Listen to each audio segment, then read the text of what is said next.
Bueno, mis estimados, muchas gracias por estar acá.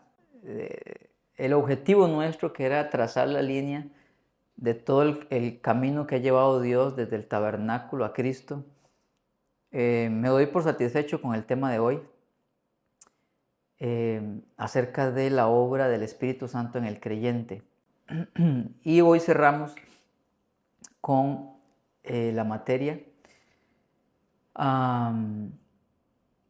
Es mi deseo que usted pueda ya poder trazar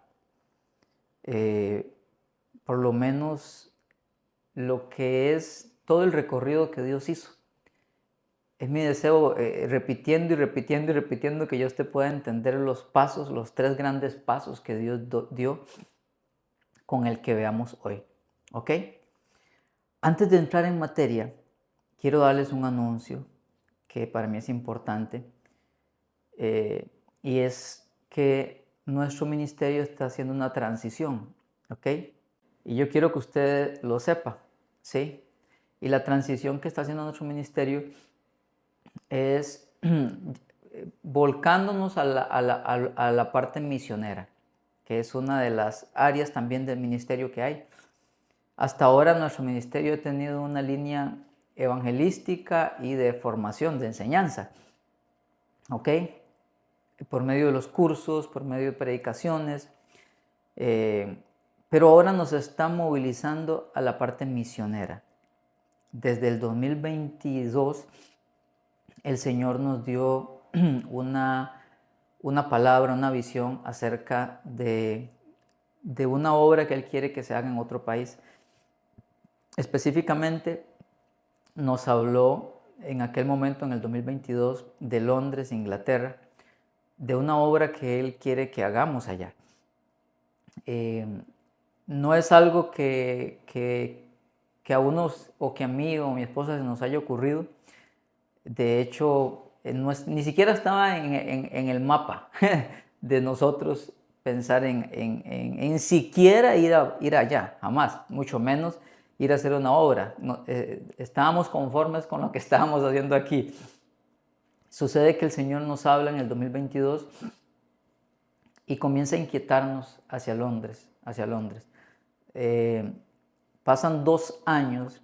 En esos 2 años estuvimos esperando la dirección de Dios del siguiente paso, ¿verdad? Porque Él es el que hace esto y Él nos habló acerca de un avivamiento allá.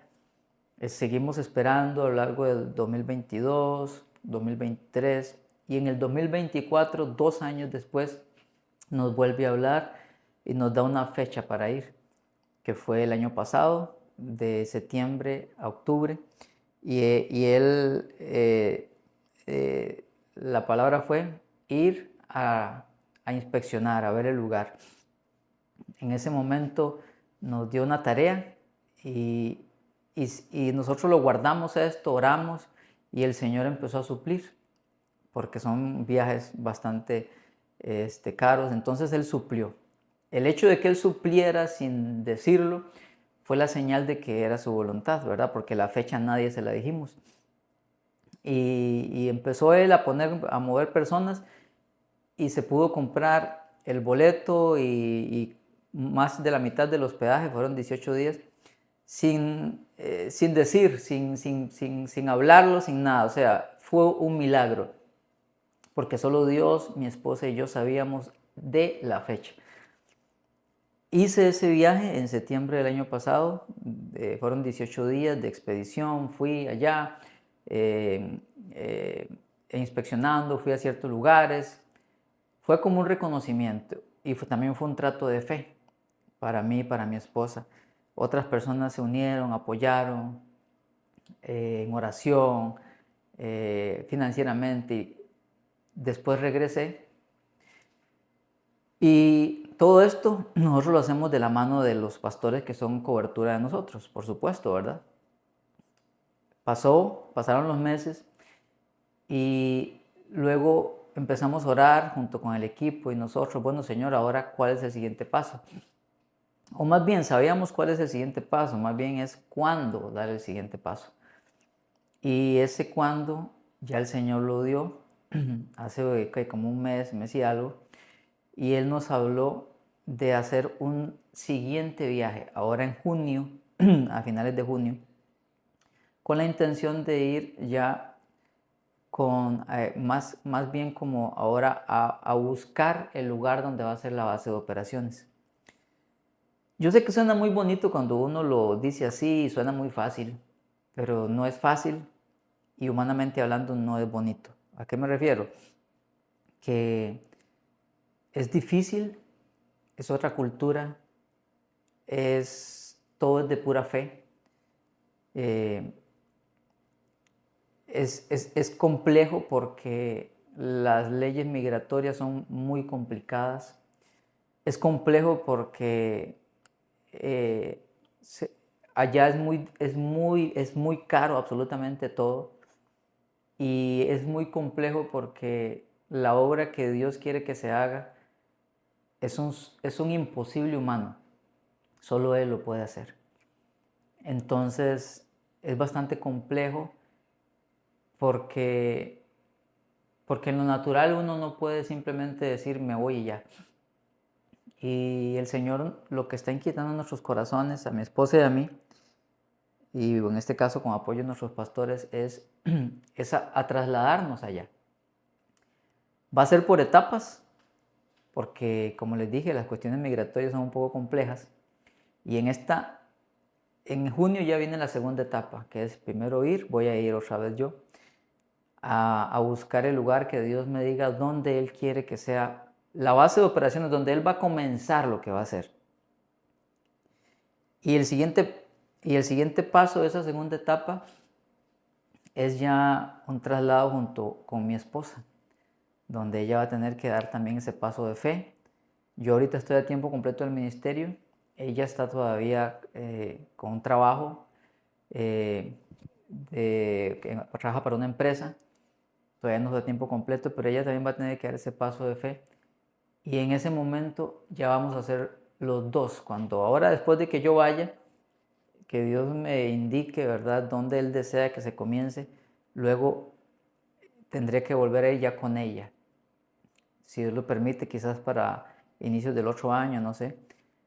Los tiempos lo sabe Dios, pero ya es ambos. Y eso involucra renuncia, eso involucra un salto al vacío de fe. Vacío de fe. Y esa es la siguiente etapa donde Dios nos está movilizando, ¿sí? Entonces, en esta siguiente etapa, pues probablemente nuestro ministerio ya dé un giro en cuanto a todo esto, no sé, allá hay 7 horas de diferencia, uno no puede decir que va a hacer un curso a las 7 de la noche, ¿verdad? Porque allá son 7 horas lo que hay de más adelante de Costa Rica. El horario impide que se hagan muchas cosas en coordinación con acá, entonces no sé qué rumbo irá a dar esto que hasta ahora hemos estado haciendo. Pero Dios nos lleva en esa siguiente etapa. En junio, si Dios lo permite, a final, viene ya la siguiente, el viaje. Ya el Señor suplió para lo que es el boleto. Entonces ya es una realidad, ya está ahí.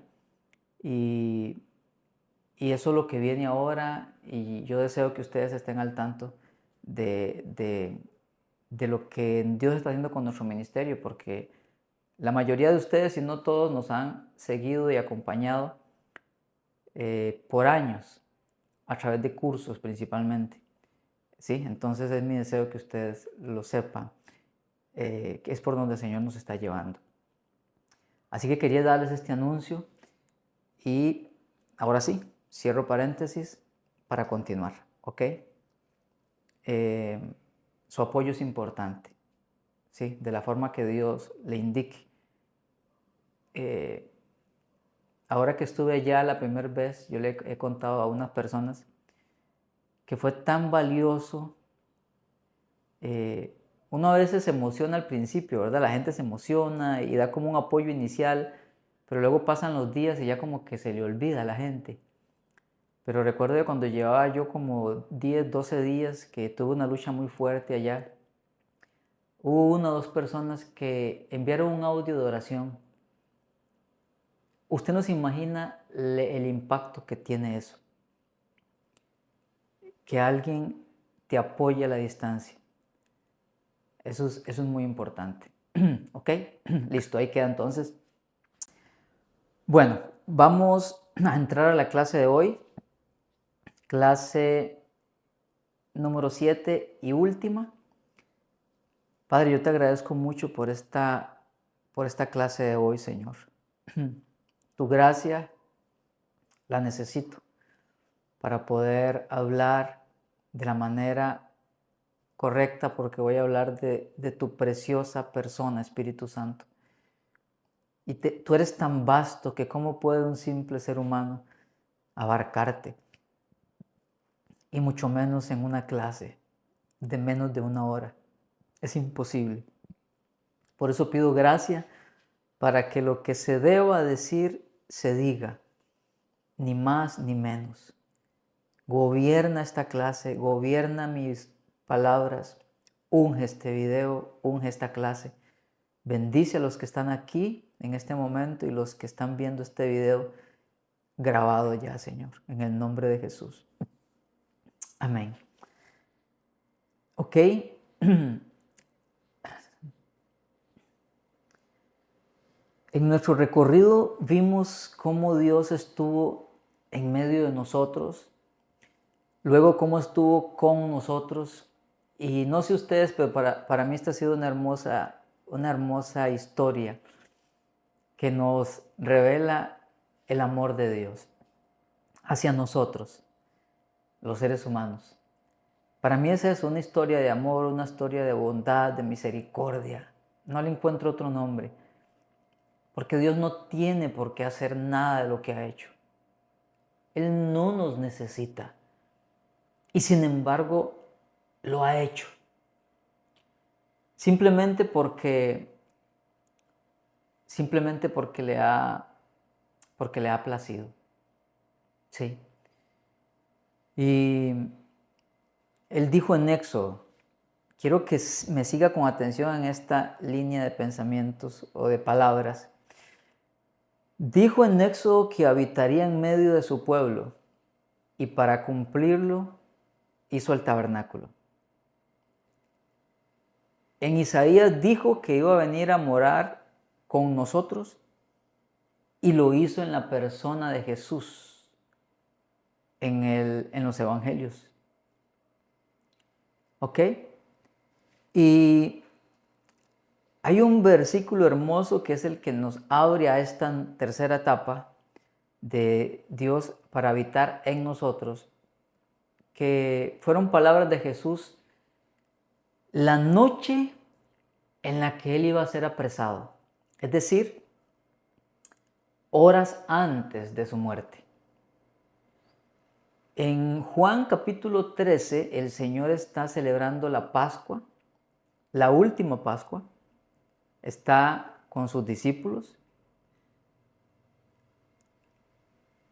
Judas Iscariote sale, él realiza el acto con sus discípulos de la cena, que pasó de ser la Pascua a convertirse en la cena del Señor. Hay una transición del viejo pacto al nuevo pacto. Ese es otro tema, pero quiero que lo tengan ahí presente. La Pascua era parte del viejo pacto, del antiguo pacto. El Señor establece, utilizando elementos de la Pascua, establece la cena, lo que para nosotros es la cena del Señor, que es ya las características del nuevo pacto, y la establece esa noche. Hace lavado los pies y luego sale de ahí, capítulo 14, y camina pasa por el valle de Cedrón,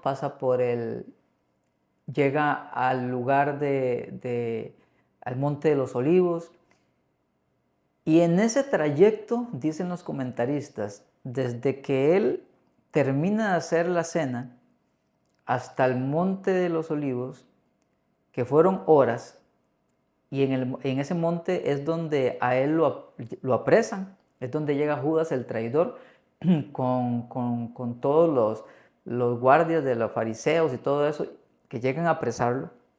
De ese lapso, eso solo lo registra Juan, desde el capítulo 13, 14, 15, 16, 17 es cuando él hace la oración, 18, ese lapso que son unas horas, es que él comienza a introducir al Espíritu Santo.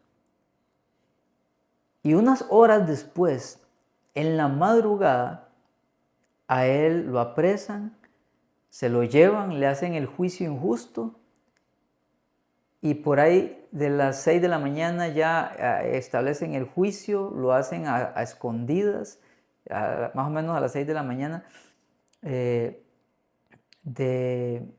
viernes. Y luego, como a las 9 de la mañana, lo están crucificando. Es decir, unas horas antes de su crucifixión, él habla de esto. Ese es como el orden más o menos cronológico.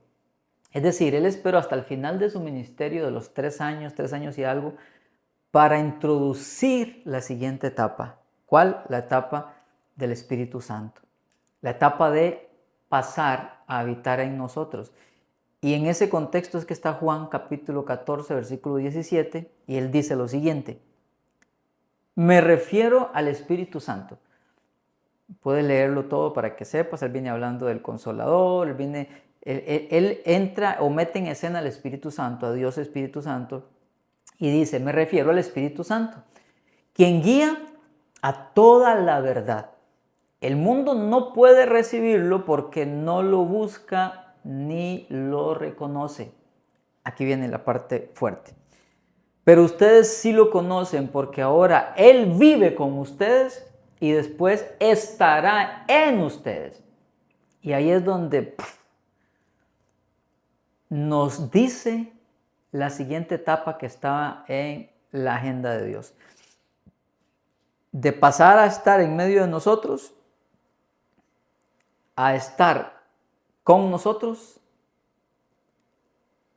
y luego a estar en nosotros. Todavía aquí no se ha dado, Él lo está anunciando apenas. En Juan capítulo 14, versículo 17. Y es tan precioso porque Él ahí es como que agarra lo presente para meter lo futuro, lo que sigue. Porque Él dice, vive con y estará en. Él dice estará. Y eso iba a ser relativamente pronto. Y ahorita lo vamos a ver. Hay un comentario muy bueno. Comentario Beacon. Y que con respecto a este versículo, vea lo que dice. En la medida que el Espíritu moraba en Jesús, así estaba con los discípulos. Pero cuando Jesús ascendiera al cielo y el Espíritu viniera en Pentecostés, Él estaría en ellos. Vean qué hermoso. Para que vean que no es algo que simplemente nos estamos sacando de la manga. Gente, comentaristas muy fuertes están... es algo que es real, que está ahí en la Biblia, ¿ok? Aquí hay algo importante que yo quiero destacar. Necesitamos hacer la diferencia de cómo era la obra del Espíritu Santo en el Antiguo Testamento y cómo iba a empezar a ser a partir de un evento que estaba por ocurrir después de que Jesús muriera y resucitara. Y que es lo que vemos en el Nuevo Testamento. El Espíritu Santo operaba de forma diferente. Y sucede que en el Antiguo Testamento, leamos lo que dice David para tener una idea. Él peca, comete un pecado muy fuerte. Allá se registra en Samuel y en Reyes. En Samuel principalmente Pero en el Salmo 51, él hace una oración de arrepentimiento y todo, pero vea lo que dice: no me expulses de tu presencia y no me quites tu Espíritu Santo. Por algún motivo él sabía que ese Espíritu Santo que estaba con él, no en él, con él, podía ser quitado. Y este era un hombre que sabía lo que decía, porque él tenía una comunión muy íntima con Dios. Y cuando leemos otros textos, hay muchos, mis hermanos, como si usted pone una concordancia le van a salir un montón, pero yo solamente extraje 3, que nos muestran lo siguiente. Jueces capítulo 3, versículo 10. El Espíritu del Señor vino sobre él y comenzó a ser juez de Israel. El texto sigue, pero quiero destacar eso. Primera Samuel capítulo 10, versículo 6. En ese momento, aquí está hablando Samuel a Saúl, que iba a ser el primer rey de Israel. En ese momento el Espíritu del Señor vendrá poderosamente sobre ti y profetizarás con ellos. Ezequiel capítulo 11, versículo 4 al 5. Por lo tanto, hijo de hombre, profetiza contra ellos en forma clara y a viva voz. Entonces vino sobre mí el Espíritu del Señor. En estos textos yo marqué en negrita esa palabra. Vino, vendrá, vino. ¿Ok? Y hay muchos otros textos que usan la palabra vino, venir, vendrá. Y aquí se está refiriendo a que el Espíritu Santo viene sobre una persona para capacitarla para una obra específica. Eso es el cuadro que vemos en el Antiguo Testamento. ¿Ok? No moraba permanentemente la persona, no moraba en la persona permanentemente. Venía a estar con la persona, la capacitaba y luego se iba. Y David sabía esto, por eso hizo la oración que acabamos de ver en el Salmo 51. Un comentario muy bueno que me encanta mucho citar, que es el de William MacDonald, refiriéndose a este mismo punto, vea lo que dice. Antes de Pentecostés, el Espíritu Santo venía sobre los hombres y moraba con ellos. Pero desde Pentecostés, cuando alguien cree en el Señor Jesús, el Espíritu Santo toma su morada en la vida de aquel hombre para siempre. La oración de David, no retires de mí tu Santo Espíritu, no sería apropiada en la actualidad. El Espíritu Santo nunca es quitado de ningún creyente, aunque pueda ser contristado, apagado u obstaculizado. Yo sé que muchas personas, yo mismo en el pasado, quizás usted también lo ha hecho, acostumbramos a orar como David: Señor, no quites de mí tu Santo Espíritu. Pero no es correcto orar de esa forma. A la luz de la revelación del Nuevo Testamento, no es correcto. En el Antiguo Testamento, si usted viviera antes de Pentecostés, esa oración sí es válida. Así como les dije antes que no es válido a la luz del Nuevo Testamento decir: oh Señor, envía el ángel de Jehová que acampe alrededor de mí. No es válido. ¿Por qué? Porque en la persona de Jesús se encarna Dios, pero antes de que se encarnara en Jesús, en su forma preencarnada, el ángel de Jehová era Cristo preencarnado. Pero ya una vez que Él se encarna, ya el ángel de Jehová no tiene participación en el Nuevo Testamento, porque el ángel de Jehová es Jesús antes de encarnarse, pero luego se encarna, ya no hay más ángel de Jehová, es Jesús. Por lo tanto, no tiene sentido que digamos: oh ángel de Jehová, protégeme. Para empezar, nosotros no tenemos que orar a los ángeles, pero tampoco es correcto, porque el ángel de Jehová ya no tiene, en el Nuevo Testamento, él no tiene, a él no se le ve, porque ahora es en la persona de Jesús. Asimismo, con el Espíritu Santo, antes de Pentecostés era válido decir, Señor, no me quites tu Santo Espíritu, porque Él estaba con uno, no con, pero Él se podía ir. Pero en el Nuevo Testamento, y ahorita lo vamos a ver más a fondo, no es correcto decirlo porque, como lo vamos a ver ahorita, Él no se va de las personas en las cuales habita. Como lo dice William MacDonald, uno lo puede contristar, lo puede apagar, inclusive obstaculizar, pero Él no se va. Eso es importante porque por lo general nosotros en el pueblo pentecostal acostumbramos mucho a hacer esa oración y está mal hecha. Todo lo anterior nos enseña que Dios Espíritu Santo antes de Jesús y más específicamente antes del milagro del día de Pentecostés nunca moró permanentemente en las personas. Venía, cumplía el propósito y luego se iba. Y la persona seguía siendo un simple mortal. ¿Ok? Y eso es lo que Jesús nos está anunciando, que iba a haber un cambio en eso. ¿Ok? En Juan 14, Jesús nos dice que el Espíritu Santo vendría a habitar en las personas. Escuche bien, pero esto no se podía realizar hasta que Jesús muriera y resucitara. Aunque Él lo anuncia en Juan capítulo 14, no iba a entrar en vigencia hasta después de la resurrección de Jesús. Esa era el requisito, o ese era el requisito fundamental para que esto que Jesús anuncia en Juan 14 empezara a suceder. ¿Ok? Y con la muerte y resurrección de Jesús se abre el camino para que esto comience a pasar. ¿Ok? Después de la muerte y resurrección de Jesús, pasaron 50 días hasta el día de Pentecostés que está registrado en los Hechos. ¿Ok?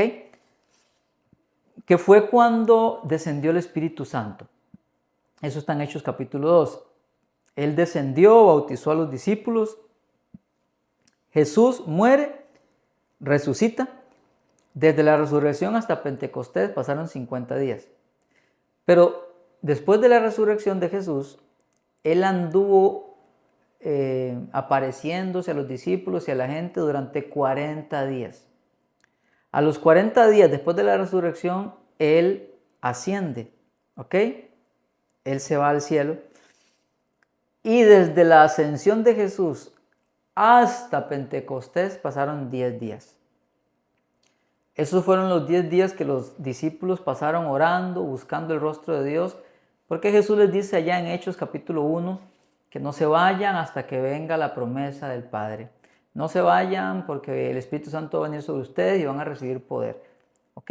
Jesús se va, pasan 10 días y viene. Entonces, desde la resurrección hasta Pentecostés, 50 días. Desde la ascensión hasta Pentecostés, 10 días. Y sucedió el milagro de aquellos 120 que estaban en el aposento. Y ahí se cumple la profecía de Joel capítulo 2, que usted puede luego leer. Al final de ese capítulo está profetizado este evento del derramamiento del Espíritu Santo. ¿Ok? Y es ahí donde empieza a cumplirse lo que Jesús dijo en Juan capítulo 14, versículo 17. Y a partir de Pentecostés, el Espíritu Santo empieza a vivir en Dios, en la persona del Espíritu Santo. Dios Espíritu Santo empieza a vivir, a habitar en las personas. ¿Sí? Esto es precioso. ¿En quiénes habita? Ok, aquí hay un detalle interesante. Lo que acabo de decir fue como de forma general toda la obra de este tercer paso, ¿verdad? De cómo se pasa al tercer paso. Pero hay requisitos y hay detalles, o sea, no es simplemente que Él ahora llena a todo el mundo y está en todo el mundo, no. ¿En quiénes habita? Vemos que Dios tiene requisitos para el lugar donde Él va a habitar y lo vemos en el tabernáculo, que Él dijo a Moisés cómo tenía que ser el tabernáculo, Él dio los detalles.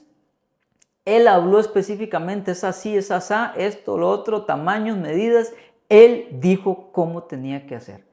Y una vez hecho, ¡boom!, vino y habitó. y con nosotros allá, bueno, con el pueblo de Israel en el tabernáculo. Luego, cuando habló en Isaías de Emanuel, él también estableció cómo tenían que ser los requisitos. Tenía que ser de la tribu de Judá. Tenía que ser nacido de una virgen. Tenía que ser un hombre. Tenía que ser santo. Y esto pasó en la persona de Jesús. Él dijo cómo. Tenía que ser de Belén, tenía que ser nacido en Belén, tenía que tener especificaciones que Dios delineó y se dio en la persona de Jesús. Para el tabernáculo, para Dios, Dios en medio de nosotros, Él dijo cómo tenía que ser.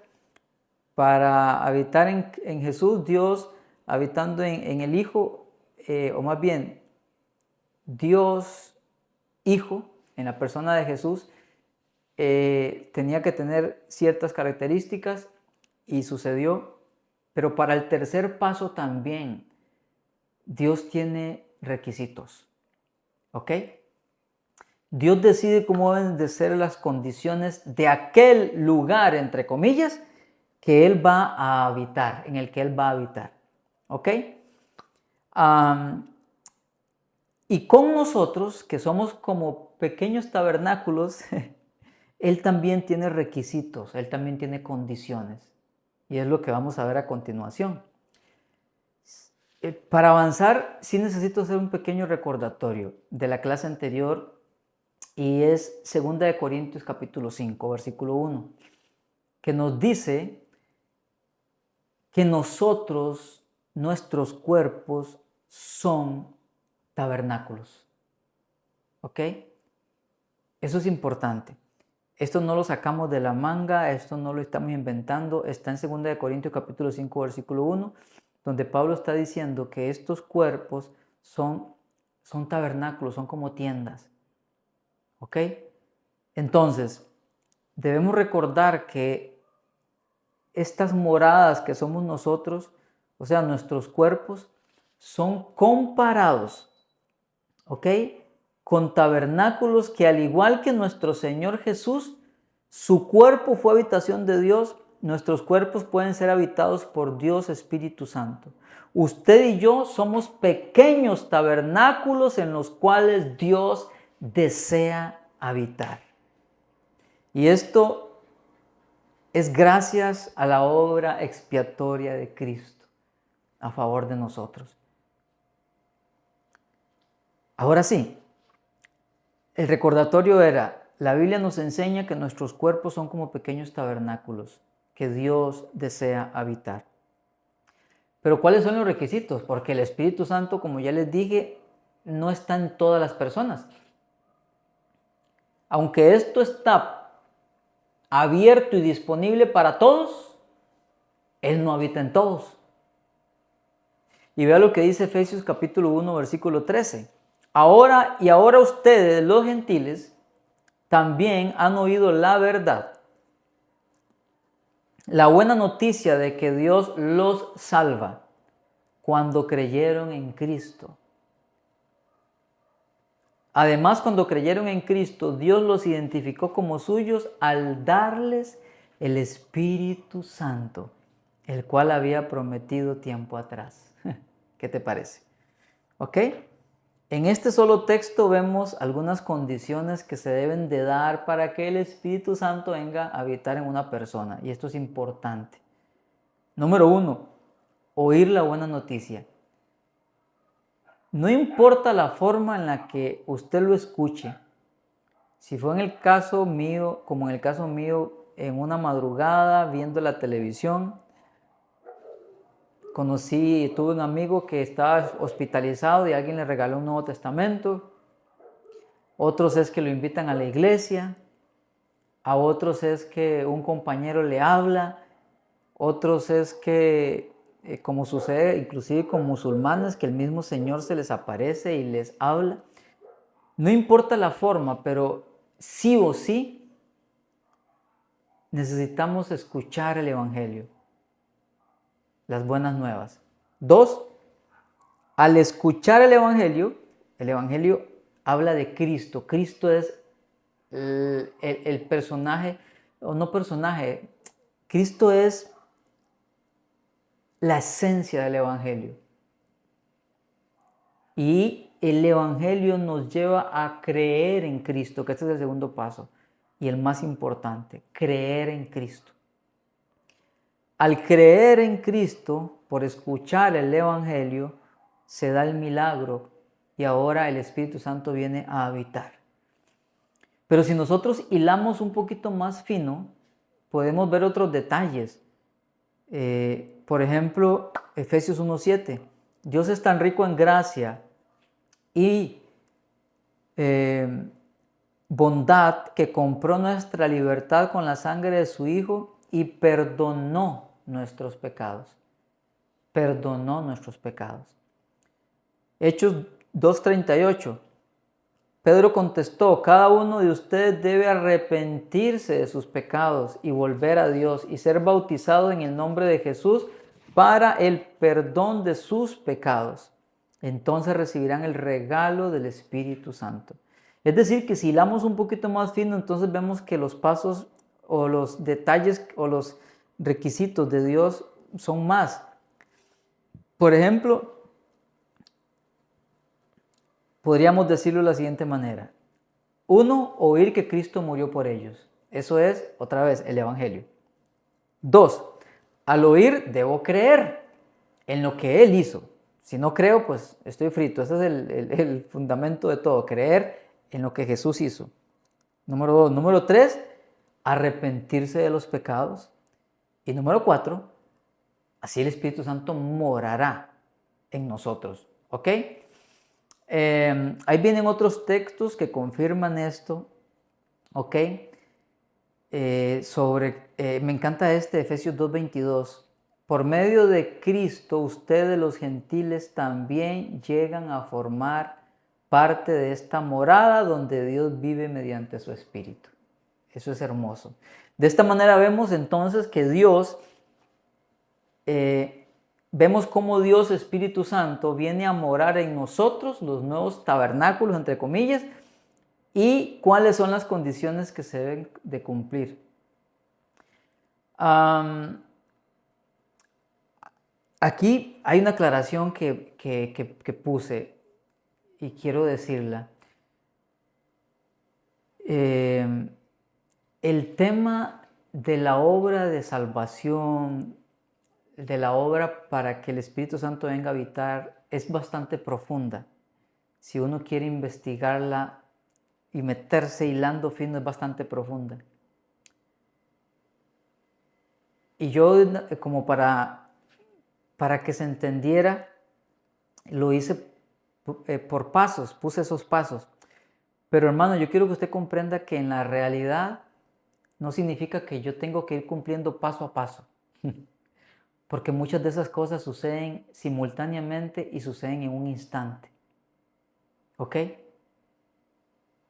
En el momento que una persona escucha, lee sobre Cristo, lo que Él hizo, que Él vino a morir en la cruz por nuestros pecados, que Él tomó nuestros pecados, que fue sacrificado, que resucitó al tercer día. Cuando yo leo o escucho el Evangelio y creo en Jesús, ese creer en esa parte que todavía el Espíritu Santo no está morando en mí, en eso, ahí el Espíritu Santo está obrando, está trayendo convicción, está convenciéndome de que eso es verdad. Pero en el momento que yo respondo con fe, creyendo, ahí sucede el milagro. Y es el milagro de la salvación e inmediatamente brota un arrepentimiento. O sea, lo que trato de decir es que no es que viene como por pasos. Bueno, si no se arrepiente, usted no puede ser salvo. No, no es así. Eso sucede, por eso es que es un misterio. Pero los teólogos tratan de explicarlo de esta manera y con pasos y todo, pero la forma más sencilla de verlo es que en el momento que alguien pone su confianza en Jesús y cree en Él, en ese momento sucede el milagro de la salvación. Y la persona, al ver la obra de Cristo y al creer en Él, brota arrepentimiento. ¿Sí? Porque si uno dice, y aquí voy a hilar fino, si uno dice que primero hay que arrepentirse para poder ser salvo, entonces el arrepentimiento en sí sería una obra y la salvación no es por obras. No quiero meterme aquí porque no quiero confundir. Lo que quiero decir es que simplemente al creer en Cristo y en lo que Él hizo en la cruz a favor mío, en ese momento, el Espíritu Santo me convence de pecado, yo creo y soy salvo. Y me vuelvo sensible a Cristo, a su Espíritu, y brota un arrepentimiento que me hace aborrecer el pecado. Eso sucede casi simultáneamente y es una obra que hace el Espíritu Santo, no es un ABC. Quiero que eso le quede claro. ¿Ok? Escuchar o leer el Evangelio, al creer en lo que Cristo hizo, el Espíritu Santo hace la obra de regeneración. Eres salvo. Y Él te sella, Él viene a habitar en ti. Esa es la forma más simple de verlo. Este tema de la regeneración es una palabra de domingo, aunque podríamos decir de miércoles. Y la quiero traer aquí a colación porque la principal distinción de la obra del Espíritu Santo en el Nuevo Testamento con respecto al Antiguo Testamento es la regeneración. ¿Ok? Vea lo que dice Tito capítulo 3 versículo 5. Él, hablando de Dios, nos salvó, no por nuestras propias obras de justicia, sino por su misericordia. Nos salvó mediante el lavamiento de la regeneración y de la renovación por el Espíritu Santo. ¿Qué es regenerar? Seguimos con la duda, ¿o no? Leamos el mismo versículo en la Nueva Traducción Viviente. El anterior fue en la Nueva Versión Internacional. Vea lo que dice la Nueva Traducción Viviente. Él nos salvó no por las acciones justas que nosotros habíamos hecho, sino por su misericordia. Nos lavó quitando nuestros pecados y nos dio un nuevo nacimiento y vida nueva por medio del Espíritu Santo. La obra de regeneración es el milagro más grande hecho en una persona. Es cuando esa persona nace de nuevo. La regeneración o ser regenerado es nacer de nuevo. Vea lo que dice el diccionario Holman. La Biblia expresa el concepto varias veces mediante otros términos como nacido de nuevo, renovado. Aquí está hablando de regenerar, ¿verdad? Renovado, nueva criatura, nacido de Dios, todos son sinónimos. Continúa el diccionario Holman. Por ejemplo, en Juan 3, del 3 al 8, Jesús le dice a Nicodemo que para poder entrar al reino de Dios debía nacer de nuevo.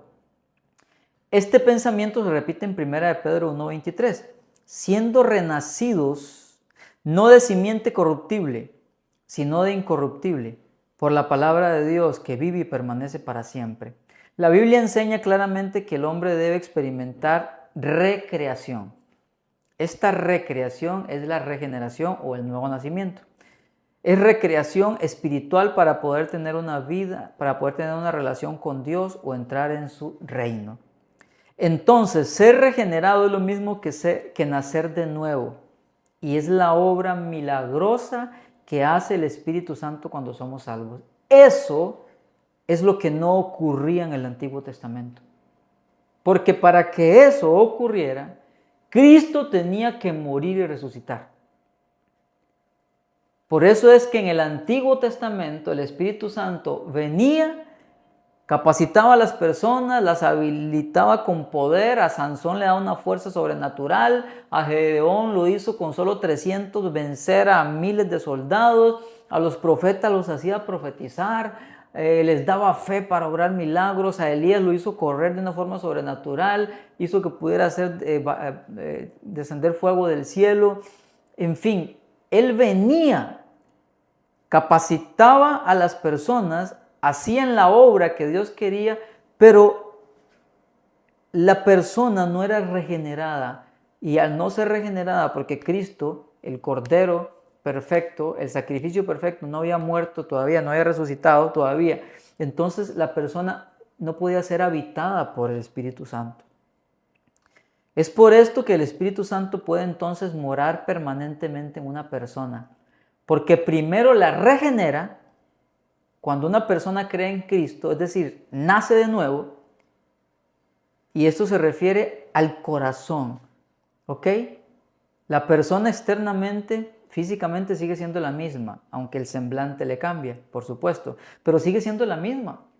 Se sigue llamando Jonathan, sigue estando casado con Cleira, sigue teniendo sangre A positiva, sigue teniendo el mismo número de cédula. O sea, la persona sigue siendo igual en el sentido externo, pero internamente su corazón, su esencia, es la que nace de nuevo, es la que es regenerada. Y esto la Biblia en 2 Corintios 4 lo compara con la creación de Dios en Génesis capítulo 1, porque es un milagro de recreación. No le pone ahí curitas, no lo sana, no, lo hace de nuevo, lo hace nuevo. Y una vez que hace nuevo aquello, lo habita el Espíritu Santo. Esto es instantáneo, sucede en un momento, ¿verdad? Uno lo explica así, pero sucede en el momento que la persona cree. Todo esto sucede, ¡pum! Es un milagro, es una obra gloriosa de Dios. ¿Ok? Esto sucede en el acto que conocemos como salvación de una persona. Y está en nosotros hasta que muramos o seamos arrebatados. Nunca se va el Espíritu Santo. Y aquí yo necesito hacer una distinción que por muchos años ha confundido al pueblo evangélico pentecostal.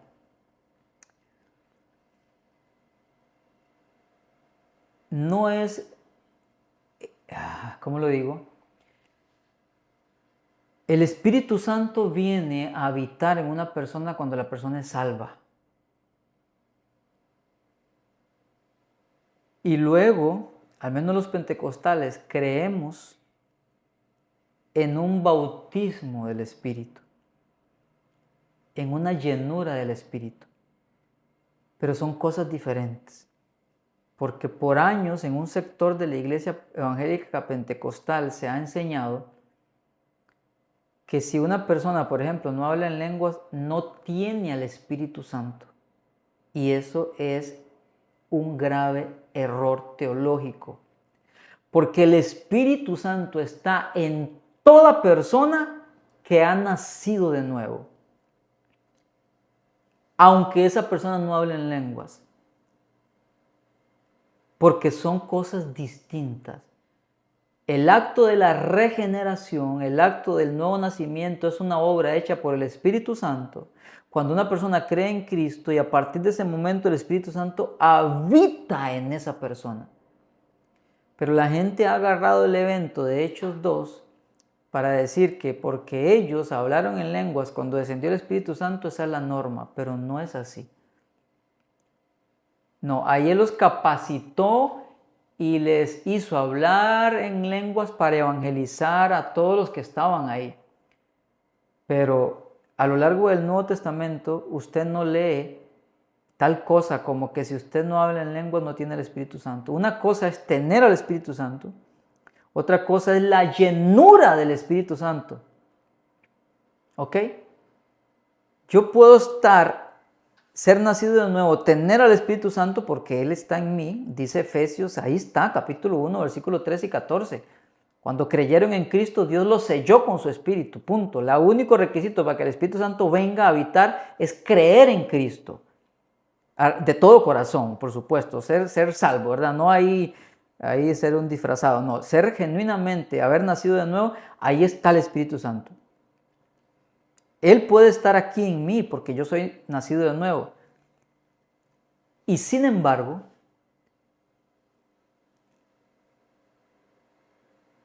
Él no podría no estarme gobernando porque yo tal vez lo tenga contristado, Dios me libre.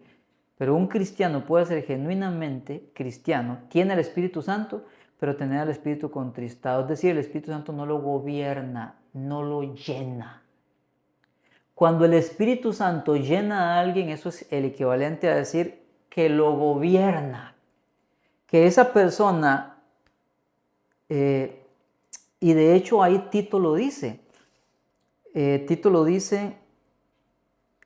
nos dio un nuevo nacimiento y vida nueva, son dos cosas. En la nueva versión internacional dice lavamiento de la regeneración y la renovación. Ok, el Espíritu Santo viene a habitar en alguien cuando nace de nuevo, pero luego él comienza una obra de santificación, es decir, de gobernar a la persona. Y ese es un proceso que va de la mano con mi obediencia. El acto del nuevo nacimiento, para que Él venga a habitar en mí, sucede cuando creo en Cristo, punto. Él no me pide permiso. Yo creo en Jesús y Él, ¡puf!, viene, me regenera y habita en mí. A partir de ahí es que Él comienza, como lo dice en Tito, a renovarme, a darme una vida nueva. Es donde comienza a ordenarme, a enseñarme a vivir en santidad, a cambiar mi manera de pensar, a que yo hable conforme a la voluntad de Dios. Eso es un acto de santificación. Y a medida que yo me voy sometiendo, Él me va gobernando. Y es cuando entonces, si yo le doy lugar a Él, si yo dejo que Él me gobierne, los dones van a comenzar a manifestarse.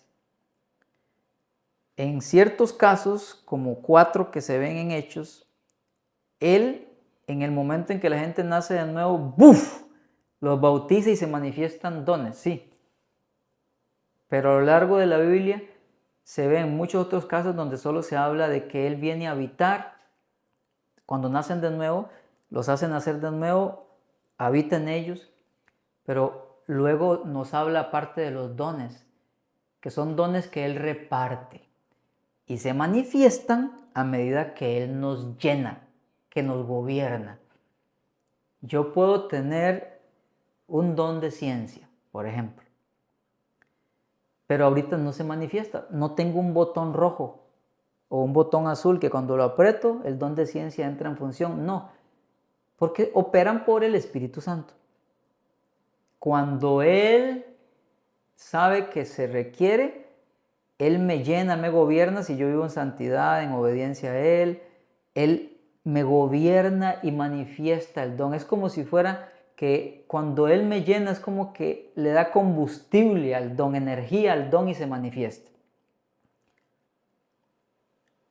Igual pasa con el don de profecía, igual pasa con el don de lenguas. Son dones que pueden estar o no estar, pero se van a manifestar a medida que Él me llena, que Él me gobierna. Él está ahí, pero a medida que yo me dejo gobernar por Él, que lo busco, que tengo comunión con Él, que me santifico, Él comienza a llenarme.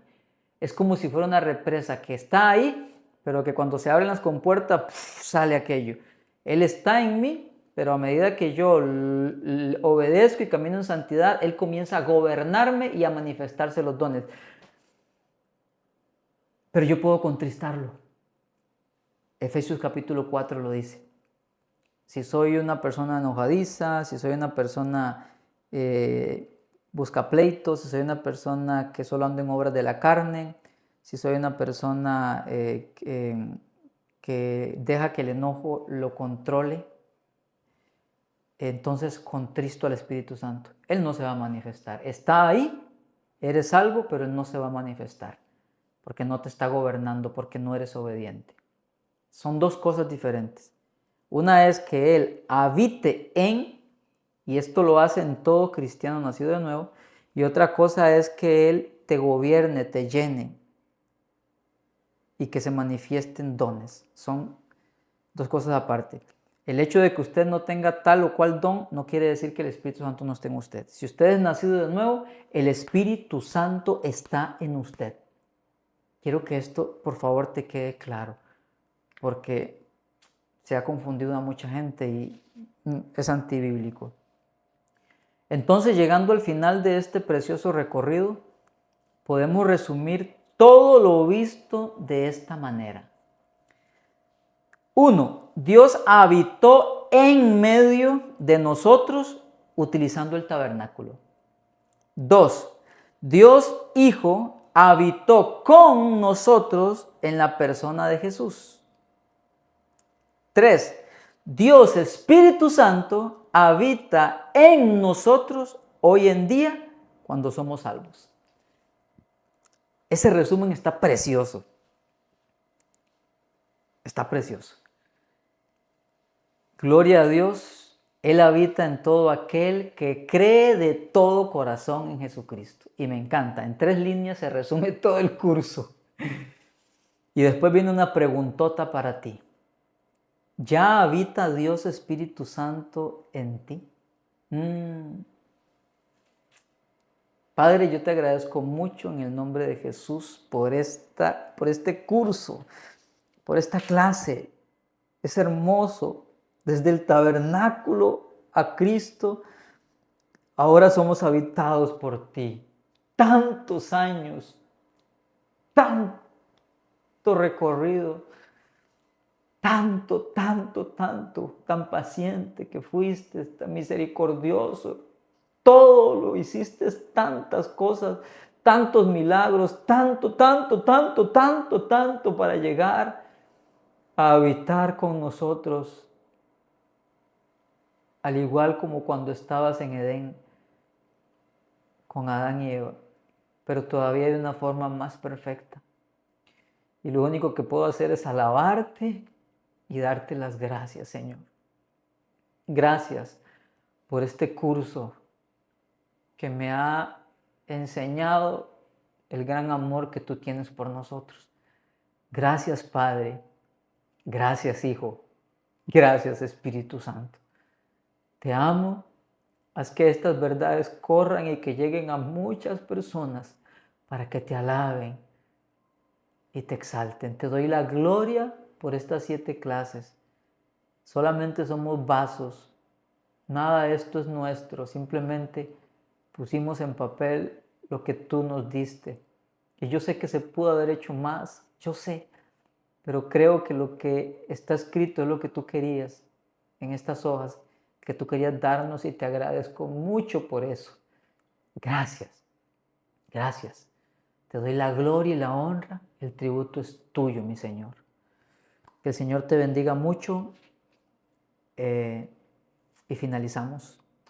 Y para los que están llevando este curso de forma ahorita en vivo, ya de hoy, el martes, de ayer en 8, pues ya es el último examen, y de hoy en 8 es en nuestro cierre de este hermoso curso. Que el Señor te bendiga y gracias por acompañarnos.